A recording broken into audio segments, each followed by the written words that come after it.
Watch the Atheist Experience live Sundays at 4:30 p.m. Central. Visit tiny.cc/YTAXP and call into the show at 512-991-9242 or connect to the show online at tiny.cc/callaxp. It's time to get sexy on Secular Sexuality.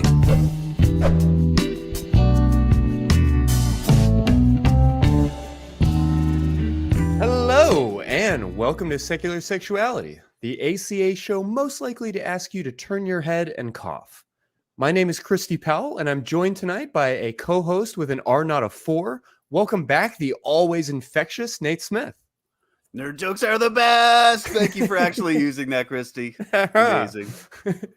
And for tonight's guest, it's just another urine sample. Welcome, student Dr. Ben. Hi, everyone. I'm really excited to be back. I know it's been a while. I think the last time I was on SecX was in January of this year. So it's been a hot minute, and I'm really excited to be back today. I'm glad to have you back, Ben. I think I was with you on your first outing on SecX. You both were. Both of you. And you must have Special enjoyed the threesome because you're back for more. Oh, absolutely. Awesome. Well, tonight, folks, we are going to have a conversation about monkeypox that doesn't involve canceling your plans to visit the zoo. So give us a call with your stories and questions at 512-991-9242 or avoid those pesky long distance charges by using your computer at tiny.cc/callsex because the show is coming right now.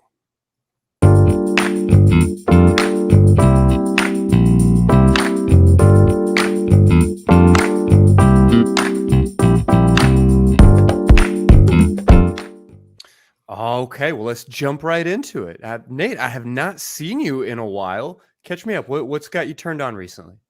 It's been a minute. Well, a shameless merch plug here. I received this wonderful Secular Sexuality pillow in the mail recently. As you can see, head or back goes there. Some nice instruction to give yourself a big old orgasm, or better yet, give someone else one.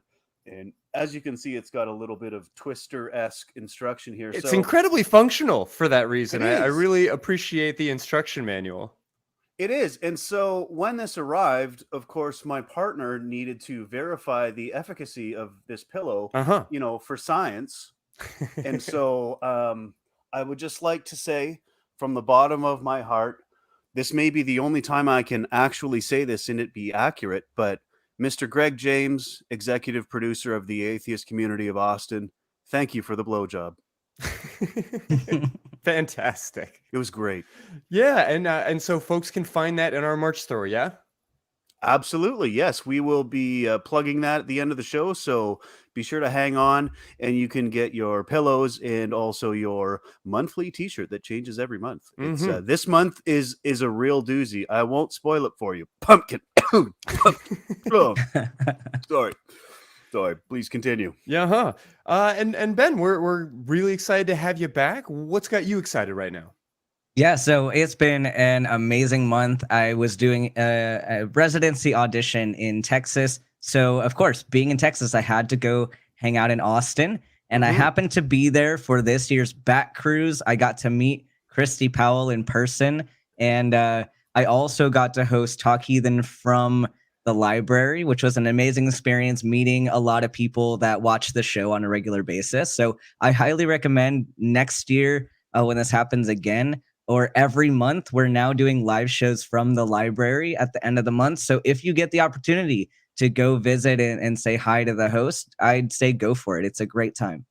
Yeah, those live shows are so much fun. It is like my favorite new tradition. It's such a difference from doing everything here in the studio. So coming up September 25th, put it on your calendars. We've got some great folks. We'll talk more about that later, but please, please, please, if you can make it, it's well worth it. I'm going to pretend not to be extremely jealous, Ben. This is me trying not to be jealous. Yeah, so settling into it a little bit, we're talking about monkeypox tonight, which I recognize is not the funnest conversation in the world.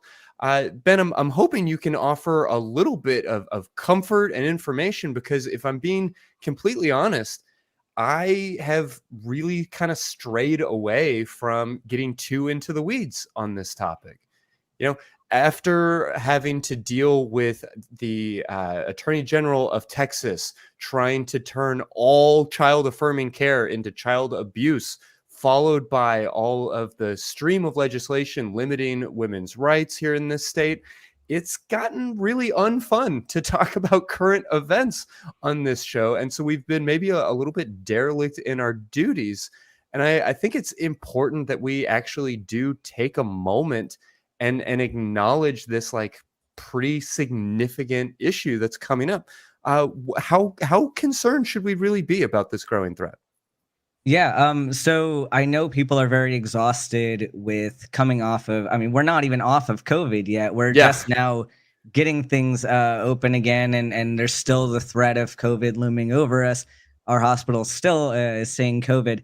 But monkeypox, just based on its mechanism and kind of the disease that it is, it's both better and worse in terms of spread and in fatalities. So I think as long as people are being proactive and taking steps to prevent spread, and also taking steps to protect other people, then this shouldn't be as, hopefully, knock on wood here, not as scary as the COVID pandemic, but still definitely not something to take lightly. Yeah, man. And I mean, even if you're saying it's not as scary, just comparing anything to COVID does not feel great right now. Like two pandemics in this economy, I really don't mean to overstate it, but there's a real hesitancy, I think, from a lot of people to get involved and to take this seriously right now. Oh, definitely. And I can see that. And something like this, where it does become more of a problem for people, namely with going to work and going about their everyday lives, where COVID, people are worried enough about staying home for 1 to 2 weeks. And even as things were shortened to between 5 and 7 days, people were still not wanting to isolate. But something with monkeypox, we're seeing an incubation period of, on average, around 7 to 14 days, with the highest being around 21 days just for incubation. So just knowing whether or not you have the infection at all. And then after that, once you start getting symptomatic, we're looking at 3 to 4 weeks of still being contagious before the disease goes away. So we're looking at a good 1.5 to 2 months of quarantine to keep yourself safe. So while it doesn't seem to be as infectious as COVID-19, it definitely can be worse for people who need to go about their lives. So definitely reasons to stay conscious of what's happening, and to not,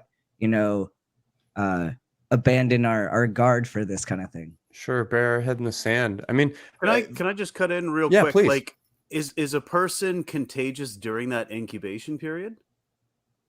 I believe so. It's going to be slightly different because obviously, if you're not having open lesions, that isn't a specific transmission source. But and we'll get into this later, because the methods of transmission relate to kind of the concerns socially that we have. But we do get rid of that one specific source, but otherwise, it's still not wise to be going out if you know you've been exposed, unless you've been evaluated and given prophylaxis. That's a pretty long incubation period on the spectrum of incubation periods, is it not? It sounds long. Yeah, it's long. It's a long period. Yeah. Okay. Thank you. Yeah. Well, I mean, already a lot of what you're saying feels like it's bumping up against what I feel like I thought I understood from the news radio and from, other articles that I have taken a look at, which, we're going to talk about misinformation and the problem that that poses in 2022 a little bit later. But for now, what is it that we actually do know about how this disease works? Because at least from the outside, it feels like the experts are a little bit confused. Is that at all a valid perception? No, so we've had monkeypox viruses long before. We even had an outbreak in 2003 in the United States, but it was first identified in 1958 in, I believe, Denmark. But it's I guess I'll kind of give a Cliff's Notes version of the biology of this, but it's a pox virus, so it's related to smallpox, but works slightly differently. So it's a double-stranded DNA virus, meaning that it has to go into the cell, and then it needs to be translated to proteins using the cell machinery. So it can't do that on its own. It's going to inject the DNA, that's going to be translated to proteins, and then that's going to cause the disease. So once this enters the cell, it's going to replicate. You're going to get all this viral DNA and RNA and proteins being produced, and then that's going to leave. You're going to get what's called a primary viremia, where the virus is going to go to the lymph nodes. It's going to replicate there. And then you get a secondary viremia where it's going to leave the lymph nodes and then travel to other tissues. So kind of this incubation period, we're really looking at this primary viremia. And then as we're getting symptomatic, that's kind of more the secondary viremia stage. So I think understanding, at least for the audience, understanding how this virus moves through the body can kind of help us understand more about how this disease works. So after it starts spreading throughout the body to these different tissues, that's when you start getting these skin lesions. Medically, we'd call them papules. They look a lot, if you've seen pictures of smallpox or chickenpox, those are some differentials that you'd see. So if you happen to notice these kinds of blisters on your skin, it might not necessarily be monkeypox. It could be chickenpox. It could be something like syphilis. It could be eczema. It could be herpes. Other types of diseases could look very similar, but you're going to get these blisters that are going to take their time to get bigger and then kind of crust over and then fall off. So that's what happens within that kind of 3 to 4 week period afterwards, is these lesions are going to appear and then kind of get worse for a little bit and then go away. So I hope that was not too confusing and at least a little bit helpful on what this disease looks like. No, I feel like I'm still following you, but can you walk us through a little bit what people's experiences are like? I mean, you're describing 2 or 3 weeks of these lesions. What's the maybe like the range of experiences and that prognosis like? Yeah, so at least people that I know of who are specifically in the medical field that have contracted monkeypox, they say that these blisters are very painful. And a lot of them are getting them in, like, you'll get them in your mouth first, or you'll get them in your genital regions. And it's very painful, especially in those areas. So that's kind of the biggest complaint there, is how painful those are. But some other kind of complications that you can get from this is, of course, with any type of viral infection, your likelihood of getting a bacterial infection is going to increase, especially now that you have these open wounds all over your body. So you get this virus in, and then your immune system is going to work to try to combat it. So you become a little bit immunocompromised for a bit, and then that allows for certain bacteria to then replicate further, and you get a second infection on top of it. Or if you get something in these open wounds, if you get some other staph or something in there, then you can get some super infections. You can also get sepsis. Of course, that's a risk with any infection. Those are kind of the main concerns, but I mean, certain cosmetic things, you're possibly looking at scarring from these lesions. And those are kind of the main things. As far as the prognosis of this disease, there are kind of 2 varieties of monkeypox, and there's the West African clade and the Central Basin, or the Central Congo clade.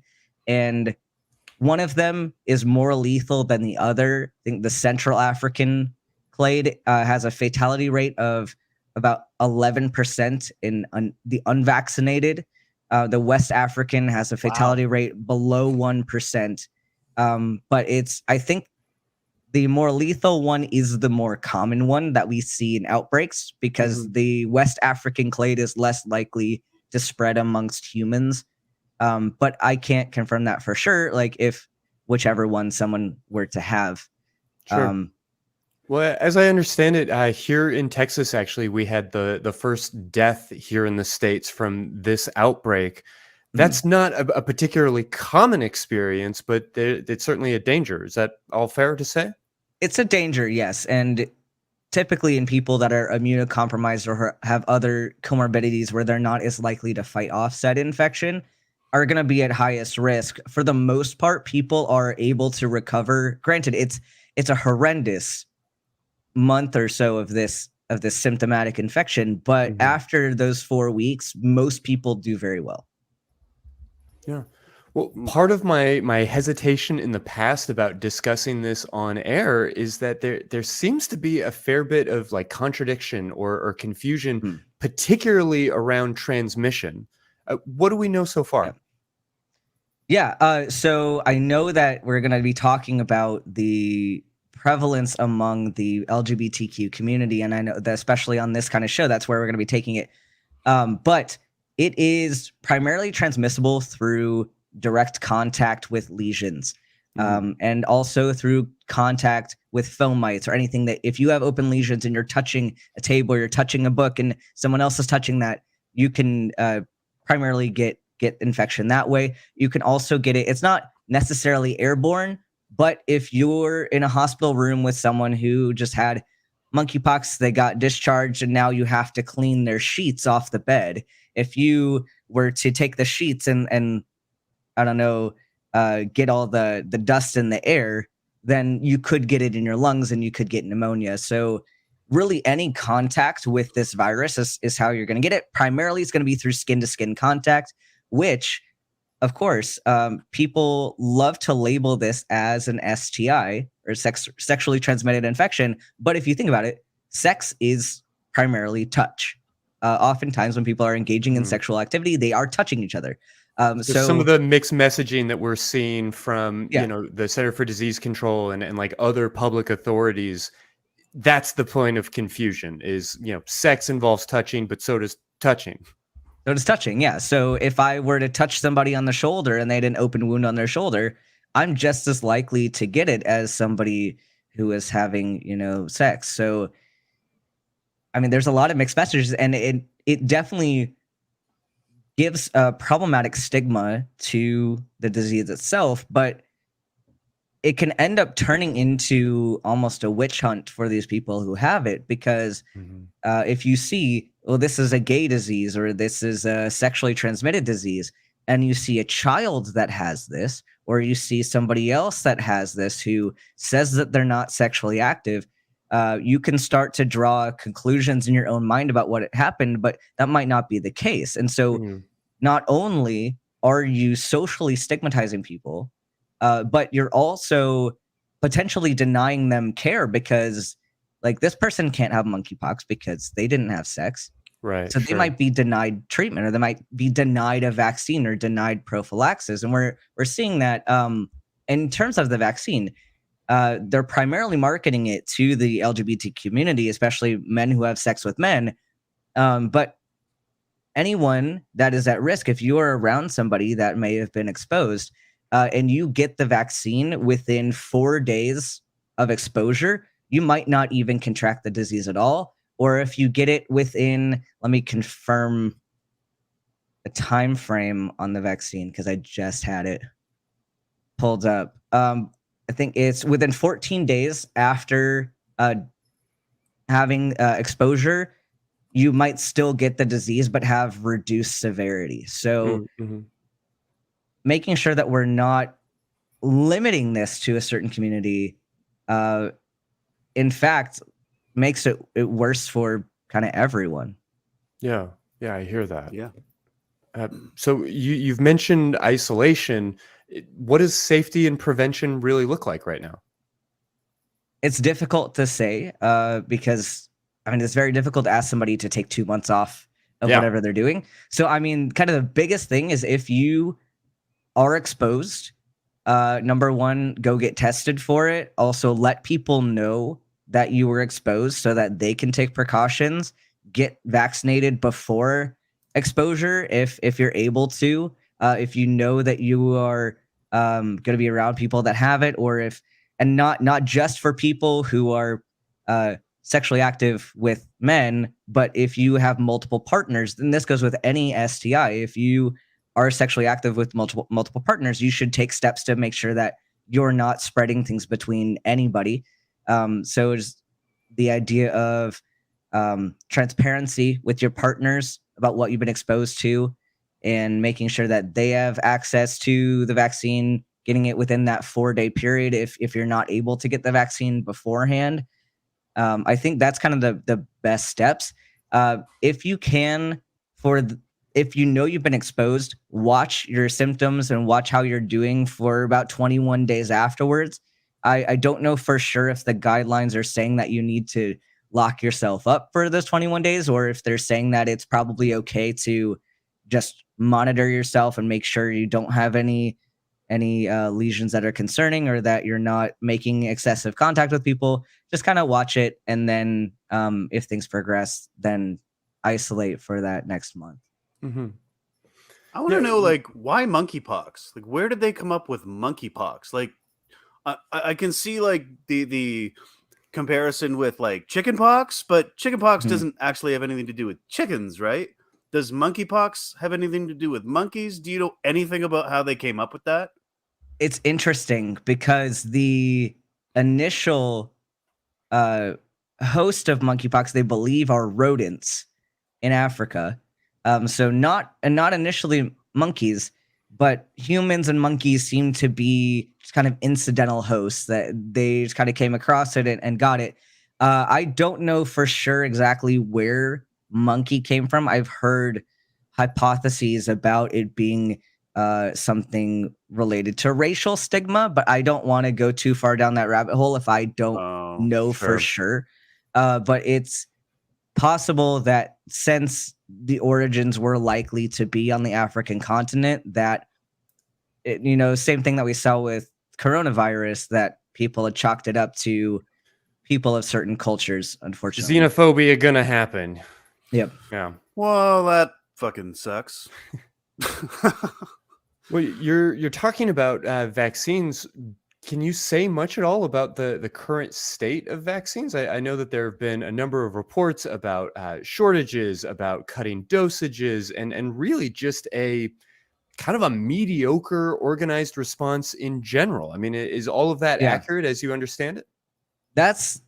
It is, as I understand it. I know that they've limited who is eligible for the vaccine, and they have, at least from what I could tell, really only high-risk people, namely the gay community, which they have kind of labeled as the primary targets, are able to get this. And we can talk more about that as well. But yeah, I am seeing a lack of availability, and I don't know if the stigma with the gay community is part of why they haven't ramped up their response. But it's definitely, we're definitely not handling this super well. Yeah, I mean, there's definitely a lot of rhetoric around that idea. I'm not going to point any fingers or say that any specific government organization, to my knowledge, has, meaningfully changed their response because of who's being impacted. But, it's definitely sort of an open question. And I know that there are a lot of people that are currently comparing this to the early days of AIDS. That is not a comparison that I think any of us should make casually. But do you find it to be fit at all? So here's the dilemma that the medical community is facing right now. And it's this balance of stigmatizing a community that already is stigmatized and already at a disadvantage for receiving healthcare. And then the flip side of we have a population that is at risk. So knowing that there are high amounts of people, and whether that's due to certain activity or whether that's due to lack of access to resources, which might be a primary factor, is that people in the LGBTQ community are less likely to have access to care.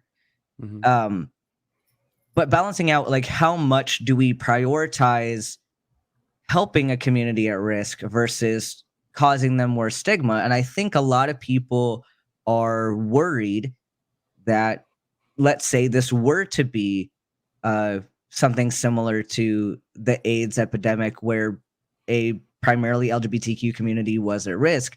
If that were to happen and we were to kill off a high percentage of these people, we can't like sit back and allow that to happen. Like, we want to intervene and we want to make sure that these people are covered and have access to care and are able to survive.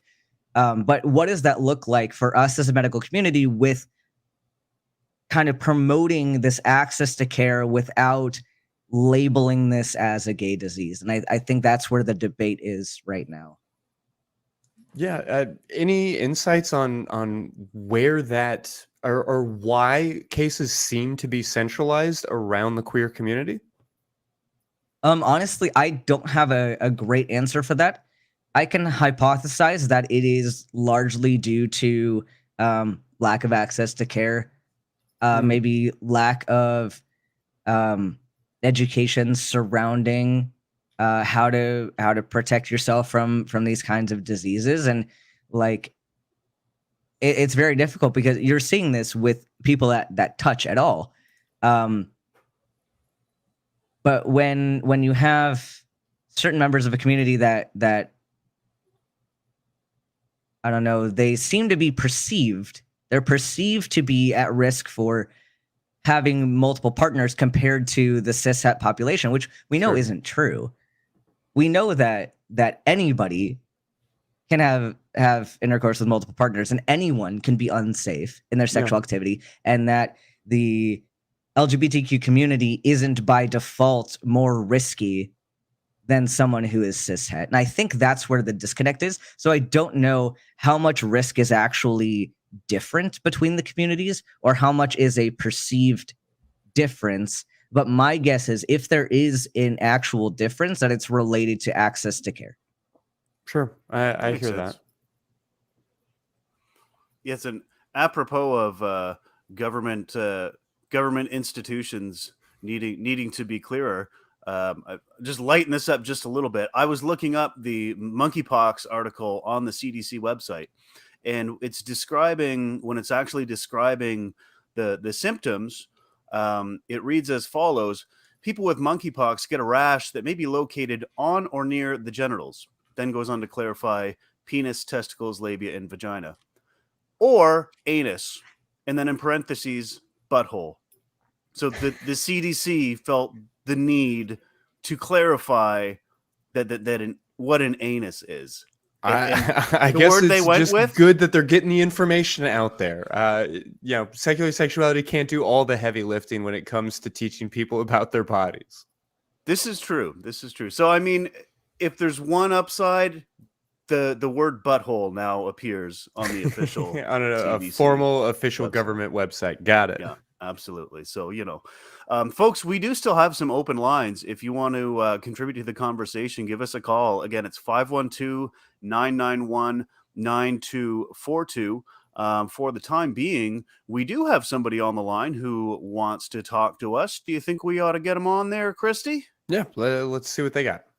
All right, let's get Jamie on the line. Jamie is calling in from Texas. Pronouns are he, him, and is thinking about experimenting with sexuality and gender identity in VR. Am I right in thinking that's virtual reality, Jamie? You're on the air. Yes, and it's not so much that I'm thinking of experimenting with it.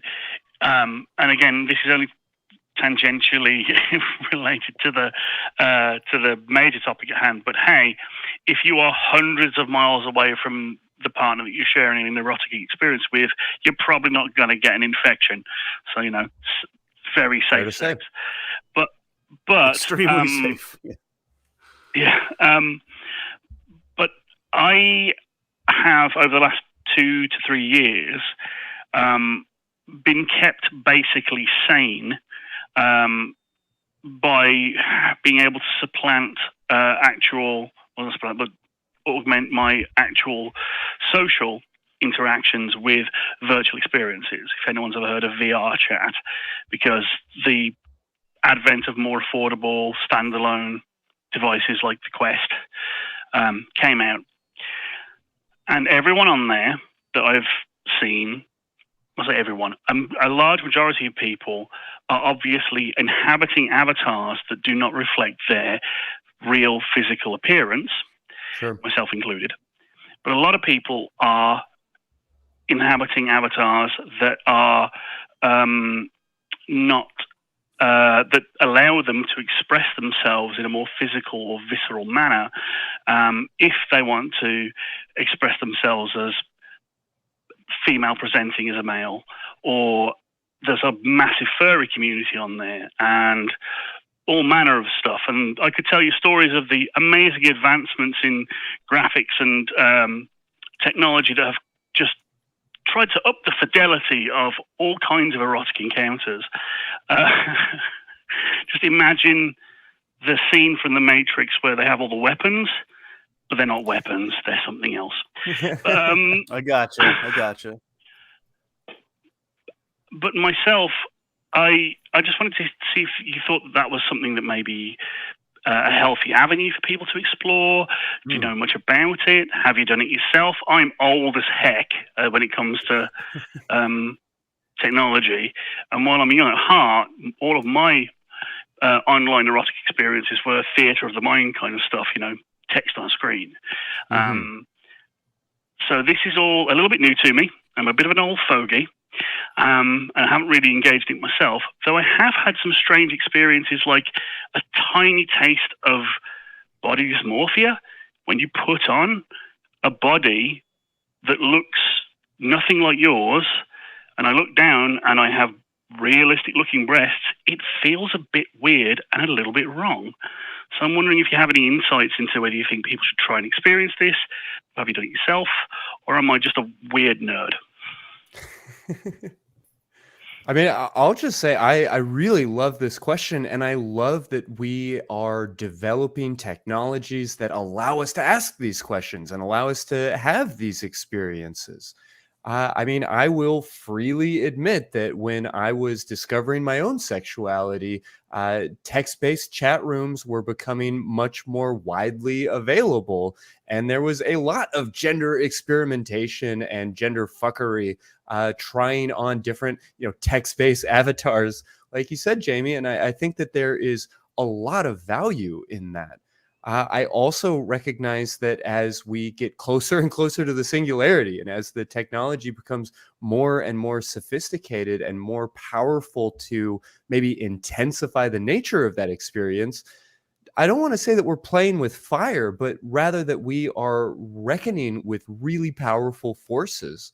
I'd like to think that we can experiment and play around with our gender in a casual way, but I also want to say that these things are really fundamental to who we are as a person. So, wearing drag and being silly and trying on different things is a really beautiful and sort of funny, casual experience, but can also be pretty profound. So I might encourage people to just be like aware and maybe sensitive to their own needs.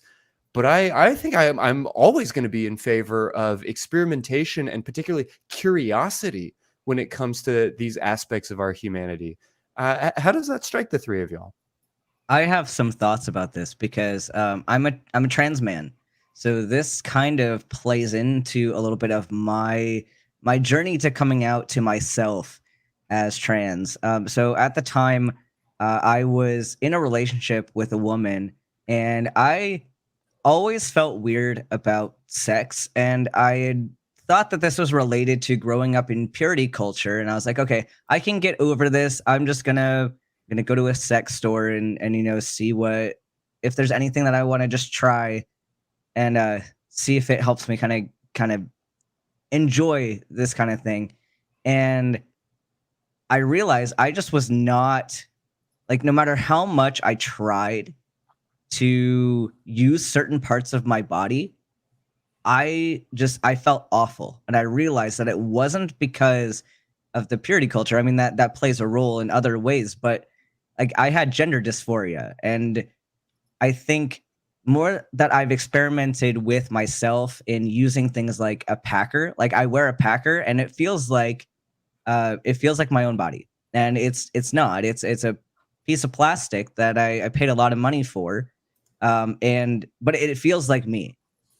And so I think if you can experiment with this, especially in a VR way, and even like with a partner that's consenting to you as you want to be and kind of let you play with stuff, I think that's great. And I think that can help people, be more at ease with who they are. And if you find out that, hey, I tried this kind of anatomy and I realized that that's not for me, that's cool. I mean, because I learned after figuring out, yeah, this is the body that I feel like I should have.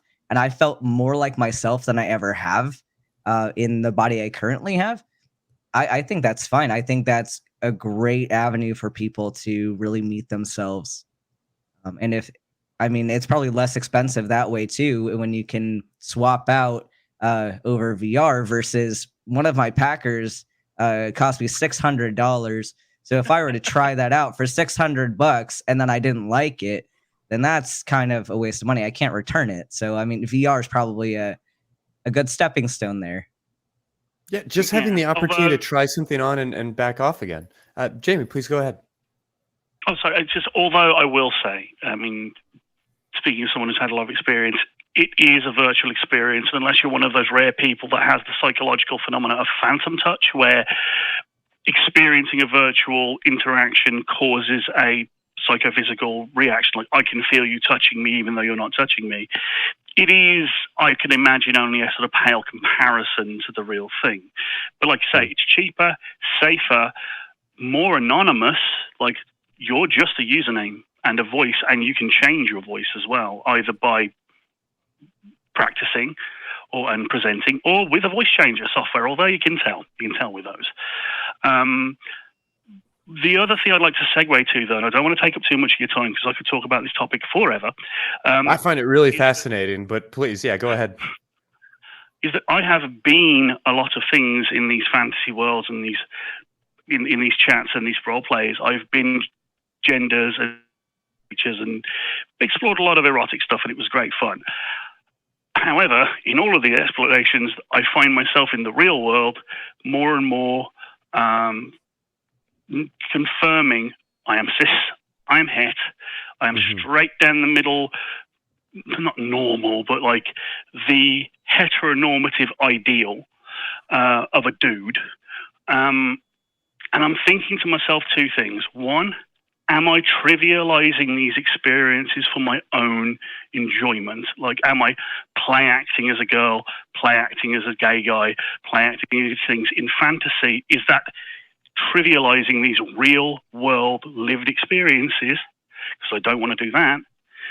And understanding now that sexuality, gender, all of these things are a spectrum, am I missing something by being so quote unquote normal? Like, I don't feel I have much queerness in me. And I'm like, I've been and done, but in the real world, flesh and bone and blood, I'm a guy that I'm a male presenting male man that likes female presenting females. And am I missing out on something? Mm-hmm. Strikes me that you're probably not, because you've already sort of dabbled and come to the conclusion and in the understanding that you are a heteronormative straight guy. And that's okay, Jamie. The world needs straight men too. There's nothing wrong with that. The one thing that kind of pops into my mind when we're talking about this is the potential dark side for people who sort of get attached. There's a lot of potential, I think, here for people to get catfished and to get burned.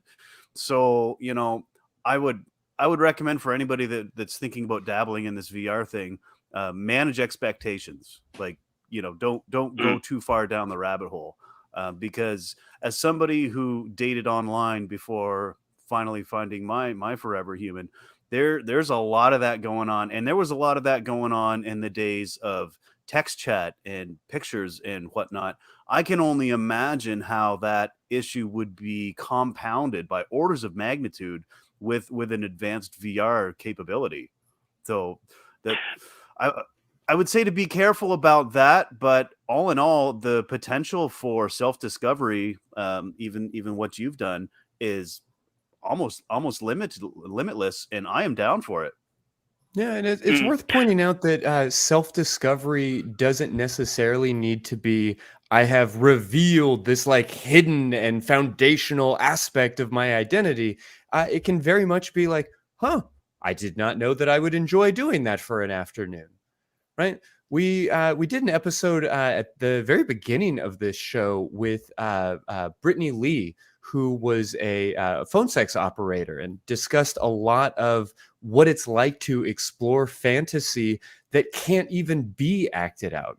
Like, a lot of the things we're talking about right now, sure, you can change your body in various ways, and perhaps VR emulates that without the commitment to that. And that's one aspect of this conversation that I think is really interesting. But there's also a lot of possibility and potential for exploring things that never could be. And that's valid too.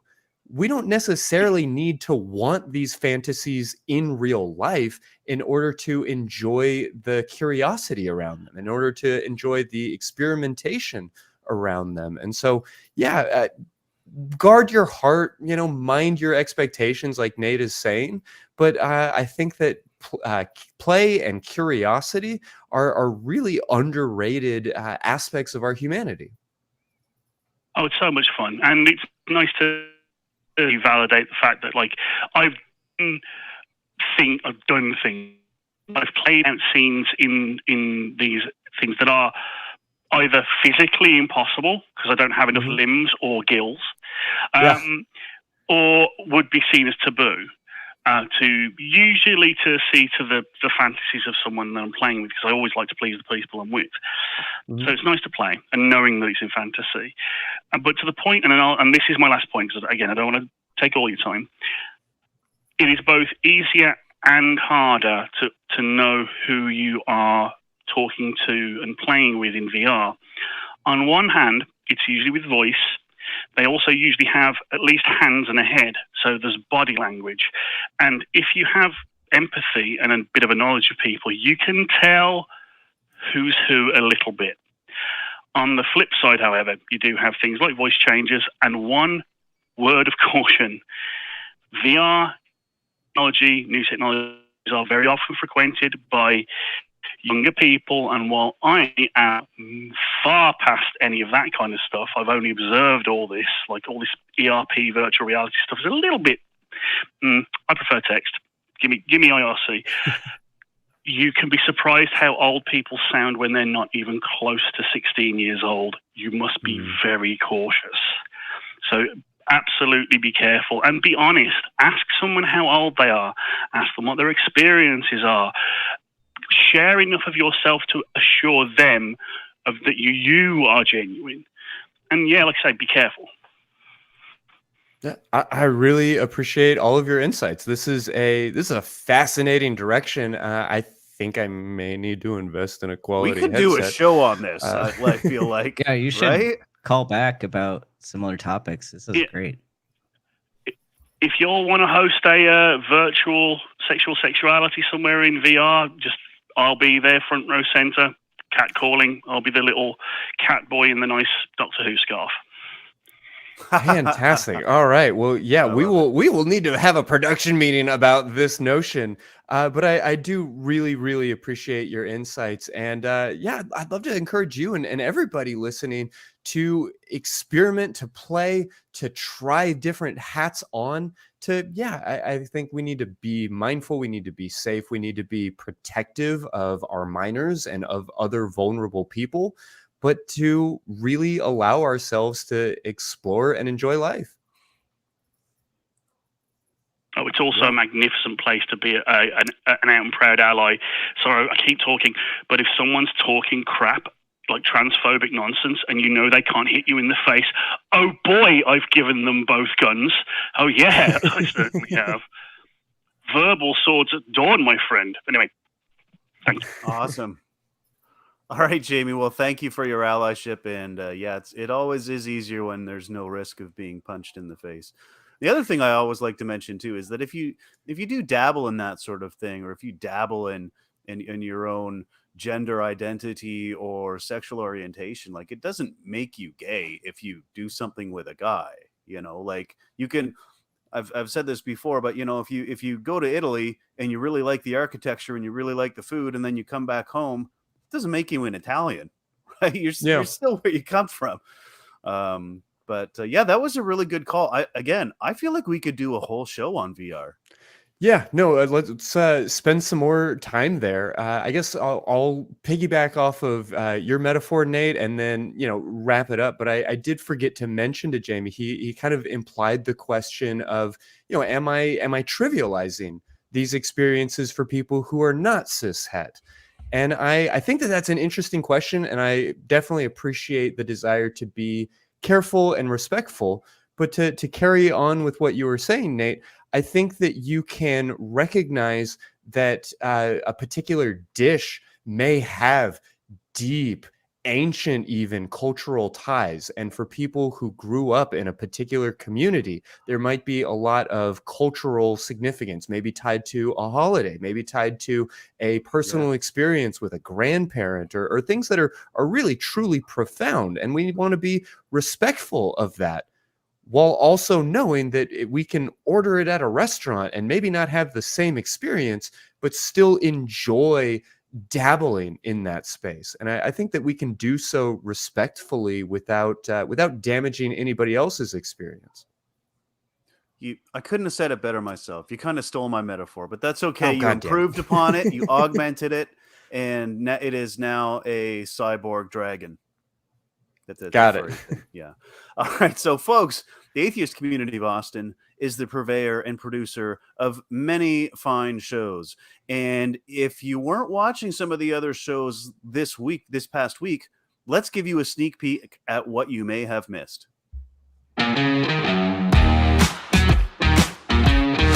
So, and in that moment, I was so disillusioned. I was just like, you can never have faith in other human beings, You're born alone, you die alone. I hear it. Oh yeah. I had a breakup in my 20s. I understand what that feels like. So in order to pass your exams, you have to study Quran anyway and memorize parts of it, regardless of your own personal faith. So no such thing as a separation of religion and government in Egypt, hey? Hey, did you hear Pope Francis? He said affirming things about the queer community. My thoughts are just, well, congratulations. Like thanks for finally getting there. You could convert tens of thousands of people right now. Ask God, your intelligent designer God to give you the magic words to convince us that God exists. And you'll get straight ticket, 72 virgins. You're ready to go. Give it. What do you got? That's not love. That's manipulation. It's fear-mongering. It's vile. It's disgusting. And the book that you're pointing to advocates for slavery, genocide, misogyny, all of these things. And you come up, well, it's just love. It's just context. Go yourself. Bastards. These people, I tried to be as supportive as I could for them.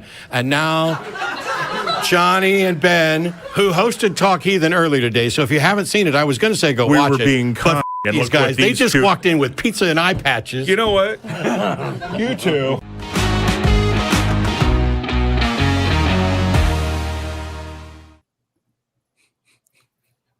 All right. Well, with regards to this current outbreak and everything that we're seeing right now, what do you foresee for the future? Is this something that we are wrapping up? Like, can we expect this to be everybody stays home for 2 weeks and then it drags on for years and years kind of situation? Or how do you imagine it, Ben? I mean, this has already been with us since 2003. So this is just, a different a different experience of the same thing that has already happened. So, I mean, with any of these diseases, it's not like something's going to surface and then just go away. I mean, it might seem to go away according to the public, but we're still going to see it in hospitals. Like, people seem to forget that there are hundreds and thousands of diseases that we see in the hospitals on a regular basis. So while it might not be on your minds, things like histoplasmosis are still things that I think about. And so they might not be like super prevalent among the general public, but the diseases aren't going away. They're just now part of, regular medicine. It's just things that we now think of as differentials, things that we're going to address and try to keep preventing.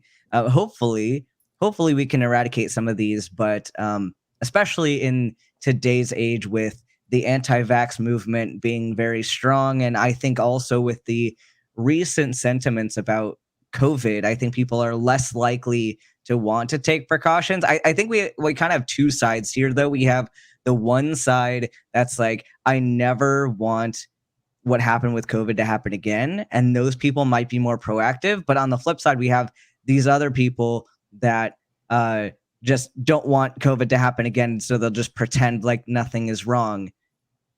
And so I think we have the one side that is going to do a better job, and then the other side that is going to do a worse job. And hopefully we'll do better. But we'll all just meet in the middle, because that's how it works, right? Yeah. Like if half of the group working on the assignment tries really, really hard, and then the other half just phones it in, you'll get a B, right? Well, I mean, we're seeing things come back, like measles that we thought we had eradicated, but we didn't, because people aren't vaccinated anymore. So, I mean, I'd like to say that we're gonna get over this, but I highly doubt that it's going anywhere anytime soon. Okay, so this is likely something we're just going to continue to live with. Nate, go ahead. I was just going to say, like, if you do poorly or adequately at a school project, you get a B. If you don't take precautions for infectious disease, you might die. So I feel like the folks that are going to take precautions and wear masks, we're kind of feel like our outlook is looking a little bit better. Yeah, I hear that. I mean, there is a lot of misinformation just sort of in the ethos right now, and particularly when it comes to a widespread disease. Are there any particular myths that you can sort of debunk or highlight for us now? I mean, we talked about monkeypox with it being specifically a gay disease. It is not. Mm-hmm. It is or not specifically sexually transmitted, or exclusively anyway. Yeah, it's not. We address that. It's transmissible by touch, so everyone is vulnerable. Everyone should take this just as seriously. Vaccines are safe. They're not going to give you the flu, or they're not going to give you COVID. So get vaccinated. A lot of the myths are the things that we've been saying and we keep saying over again, but we keep having to say it because people aren't listening. And I mean, are there any myths in particular that you both have heard that have been kind of on your minds? Oh, God, I was hoping this wouldn't come up, but since you asked. So I took a vacation there a couple of weeks ago, and found out 2 days into my vacation that my daughter had COVID, and everybody in my household got it, except for my 14-year-old son, who's never been vaccinated because his mother's one of them. And so he was the only one not to get the COVID. My partner and I are both double vaxxed, and my daughter is as well. And then so when I go back to work, and my colleague, who I've tried to get into call into Truth Wanted because he's one of them guys. And he's like, I told him that the only person who wasn't vaccinated was the one who didn't get the COVID. And he's like, see, it's the vaccine that does it to you. See? And I'm like, no, dude, that's just a coincidence. He just got lucky. And also he's 14. Like every single system in his body is going into overdrive, right? Like he's just naturally got a strong immune system. But is there a better answer that I could have given to that, Ben? It's difficult with people like that, but yeah, I mean, we're looking at a coincidence and some some variables that we just don't know about. Is we don't know why this specific individual didn't get the infection. It could be the immune system. It could be was just, in the right place at the right time when the rest of you were exposed. They might not have been for some reason if the virus didn't bind as well. If there's some different receptor activity, we don't know. There's plenty of variables, and I think this is a danger that we get, especially with people who think that they understand medicine just by Googling a few things. Like it's not cut and dry. There's a reason why there's so much schooling required to understand this on a deeper level, and that's there are so many variables at play, and you never know. And we can kind of predict certain variables that have more impact than others, but you can't just go from assertion A to then conclusion C and then ignore the things in the middle. The middle is important. The steps to get there were important. What other factors played a role in this outcome? And I think people don't, I don't know if they just aren't taught that step in the middle, or if I know it's easier to just ignore it. It's easier to start with an assertion and go to a conclusion. The middle is everything. Middle is everything. It's literally everything. Step one, question mark, question mark, question mark. Step three, lots of money. Like, the middle part is where the heavy lifting is done. Yeah. And you're less confident once you explore that middle. Like, there's a reason why we do differential diagnosis the way that we do. You're not going to see a physician and have them say, I mean, I'm sure there are bad ones out there, but if you have a physician that's practicing the way that they were taught, you have the person that comes in with a set of symptoms, and then you have to work to get to what you're going to do about it. But in order to get to what you're going to do about it, you have to think about the middle, like what got them to that place. And even talking about monkeypox, we had a list of differentials here. So if you have these, let's say you just wake up one morning and you have these blisters all over your body, like, could it be monkeypox? Sure. We also talked about it could be chickenpox, it could be eczema, could be herpes, could be syphilis, could be measles, could be a drug-related rash. So you can't, and the more options you add to this differential list, the less confident I am that my immediate intuitive answer was correct. So going through that process is important. And I think this is a little bit of a tangent, but going into other areas of skepticism, like this is the mindset we all need to have, of like taking vaccines. Like I did the vaccine, I got this result, but what happened in the middle? And I think I think it's hard to talk to people about how to get there, which is why I think in your case and in other cases, I like to sit back and ask them questions and see if they can get to the middle themselves. Because I think even if you could point out other alternatives in the middle, they might be less confident that their intuition was correct. Oh, sure. So like relying on like Socratic, the Socratic method, or whether we want to call it street epistemology or motivational interviewing, or any of these strategies for sort of allowing people to generate the answers themselves. Yeah, and like Nate was saying, like he tried, but and again, like my method, because I mean, it's all again kind of the same kind of thing.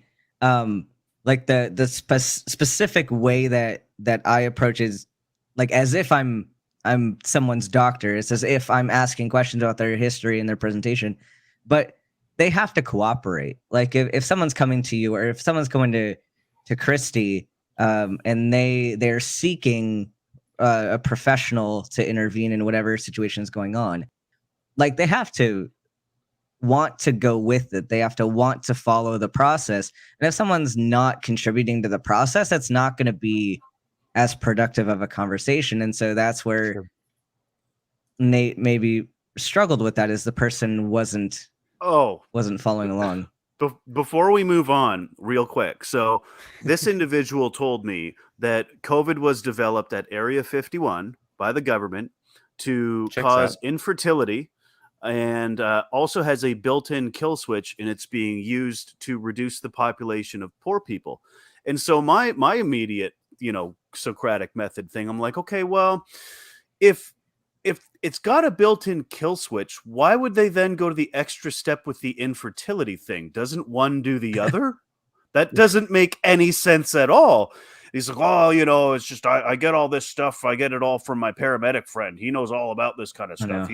I'm like, okay, but a paramedic isn't a doctor, right? Like, he's not an epidemiologist. He's not a virologist. He just happens to work in the same field, right?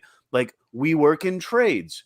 We do drywall and insulation and fireproofing. But if you asked me to plumb your house, I would be completely lost. It's a completely different thing within the same industry. And I'm trying to get him for that light to go on. And it's just didn't want to get on board. So. And there are plenty of dishonest people within the industry. Like, I mean, even taking paramedics, like, there are plenty of them that are amazing and that follow the guidelines and they understand, they read up on the issues, and they, like, a lot of them are great resources, and then others that are dishonest in the way they approach things. And like, you see that with doctors too, you see it with everybody. I mean, no one is immune to bad reasoning. Sure. And so I think it's it's a pun. Well, so what is the best way for us to keep up with what's going on in this, or really any like major widespread health crisis, while also sorting through all of that misinformation? I mean, what can you say about how the average Joe can read the news without having to spend all day reading the goddamn news? Yeah, so places like the CDC are constantly updating their guidelines. The WHO is also updating their guidelines as new information comes out. Even some smaller resources like the one that I used primarily to look into this is more for people with a medical background. I mean, it's a free resource, so everyone's welcome to read it, but it's Stat Pearls. It's primarily like for med students and residents, but you can find any number of medical topics there. It's up to date standards of care and resources. So, I mean, there are places to go to make sure that you're finding credible journals. Like if you follow JAMA, the Journal of the American Medical Association, generally has some good stuff. Again, maybe a bit more on the advanced level, but usually you can find some stuff there. Not all of their stuff is free, but some of it is.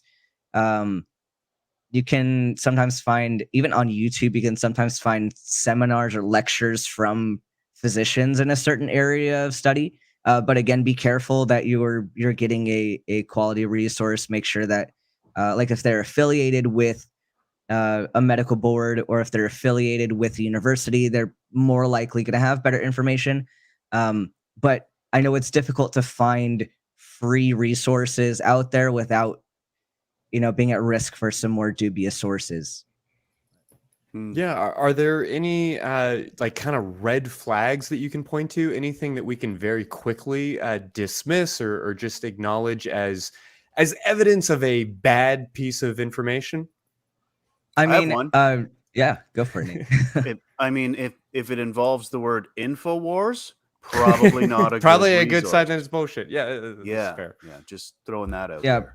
Probably don't get your medical advice from Facebook or Twitter or other places on the social medias, because I mean, you can find some decent stuff there, but I wouldn't recommend that being your go-to source.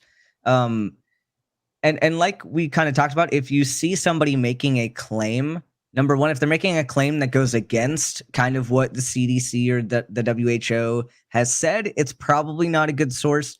But also, if they're making a claim and then jumping straight to a conclusion without providing evidence or without providing some rationale to back it up, probably not a safe thing to look at. And it might be difficult to sift through some of those. I know some people do a really good job at pretending like they know information, but others are very obvious that they don't.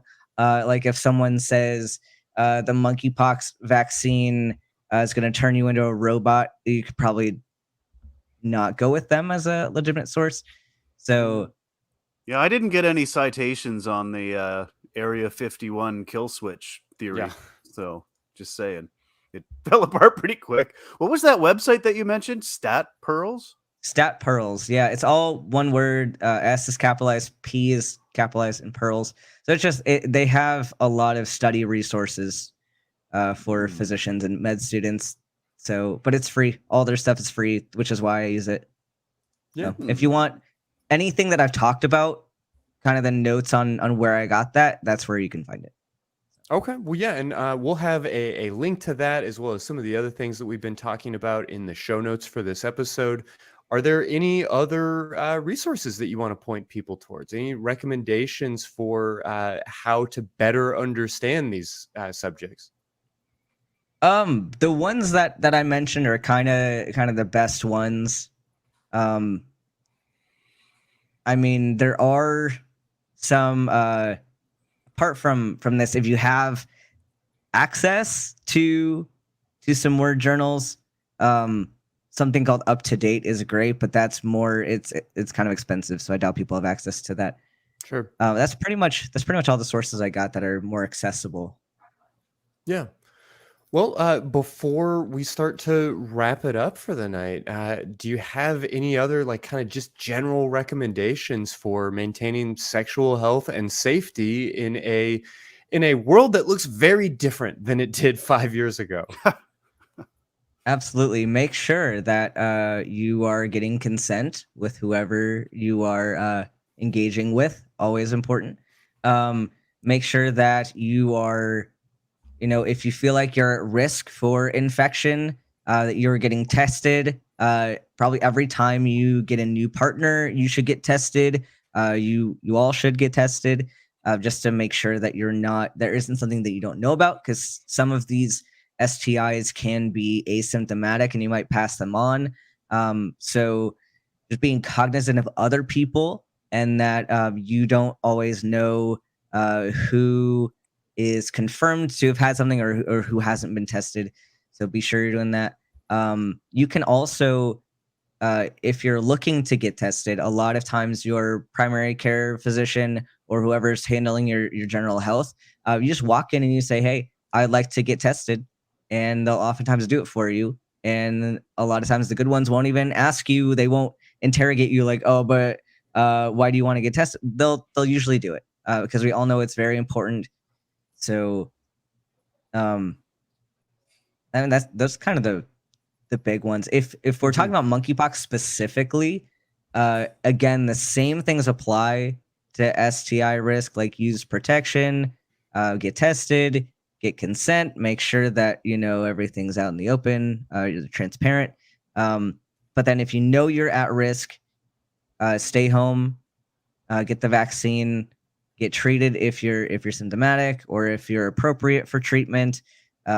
Cover any areas of skin that are open lesions because you don't want to spread that way. Wear a mask, all that good stuff that we've already been doing. But kind of the newest one for the monkeypox is that covering up any skin that might be transmitting it. Mm-hmm. Yeah, and if I could just add a little bit to that little things can make a big difference. Like I was saying, my entire family came down with the COVID, and with just a few precautions, washing your hands often, keeping your distance from folks that are sick.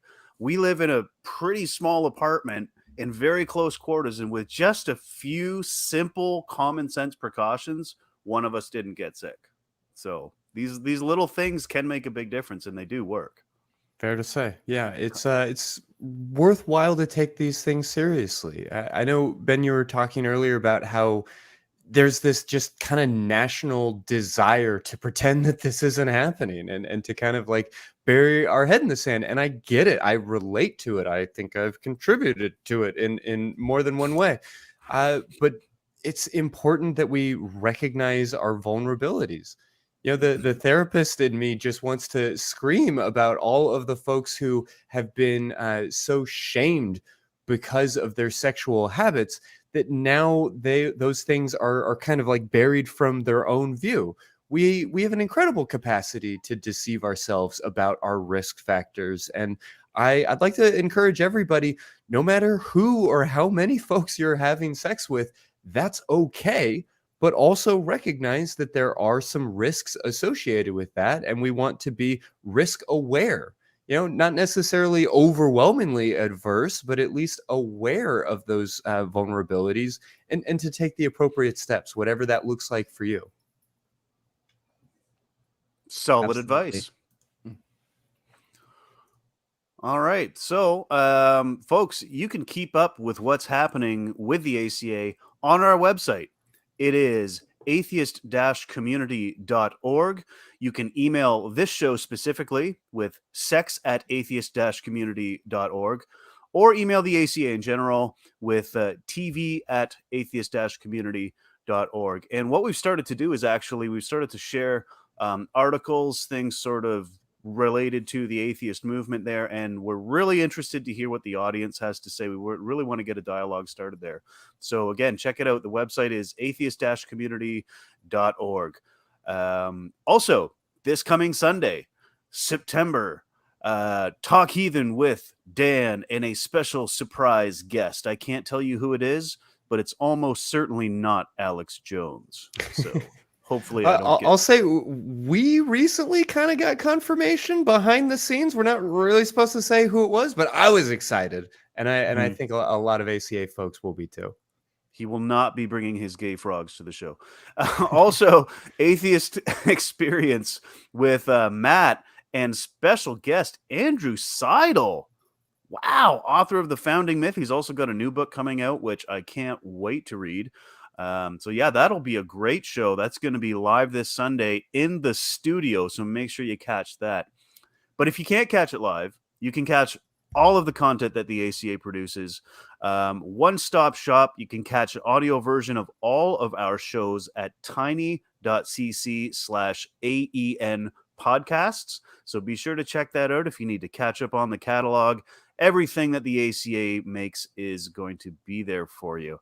And if you want to continue this conversation about monkeypox or government, conspiracy bullshit, you can come on the Secular Sexuality fan group on Facebook, and you can vent about your crazy coworkers. You can ask questions. The hosts are there. Folks are there. It's a great conversation. So get in there. Also, you can come on to the official, unofficial Discord channel of the ACA. It's at tiny.cc/ACD Discord. Lots of good folks there. I'm also there. And merch. We did this earlier in the show, but we have merch. We have pillows. We have shirts. Again, there's the special shirt this month, as you can see. Hello. My safe word is pumpkin. I may just have to get me one of those shirts. But yes, again, can confirm, folks, the SecX pillow is fully functional, works great. And before we go out, let's get a glimpse at the wonderful, sexy people who do all this work behind the scenes so that we can come up here. It's the crew. Oh my goodness, what is that one guy doing? He's always in a VR. Ooh, I wonder if what kind of crazy sex is happening behind the scenes right now? Right? VR, we can't even say. If Jason was going to be a furry, what animal do you think that he would be? That's a conversation worth spending some time on. I want to see in the comments, folks, what animal would he be? I'm feeling dragon, but I don't want to go. You know what? I'm gonna go with wolf. Actually, I feel like that's the natural choice here. Yeah. No, I think I want to say. Correct. I want to say penguin. You know what? Yeah. All right. Okay. Yeah. So this is now the thing that's going to keep me from falling asleep tonight. Thank you, Nate, for bringing that up. Student Dr. Ben, thank you so much for bringing your insights. We definitely would like to have you back more often. And thank you to everybody who has listened to this show and participated in this conversation, because as we keep pointing out, this is not the conversation that we would like to be having. There is so much fun, sexy, wild, virtual fun to be had in this world. And I hope that we can get this all sorted out so we can get back to our good, clean, dirty fun.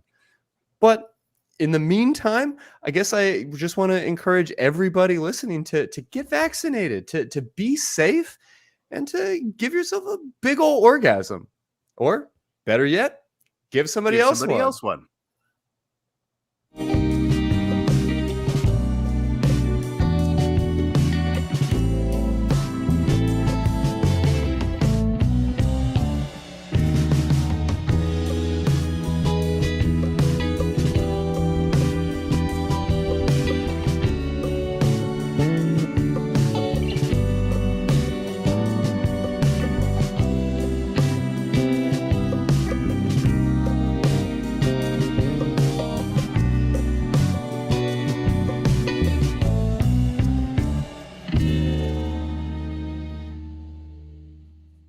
Watch Talk Heathen live Sundays at 1 p.m. Central. Visit tiny.cc/YTTH and call into the show at 512-991-9242 or connect to the show online at tiny.cc/callth.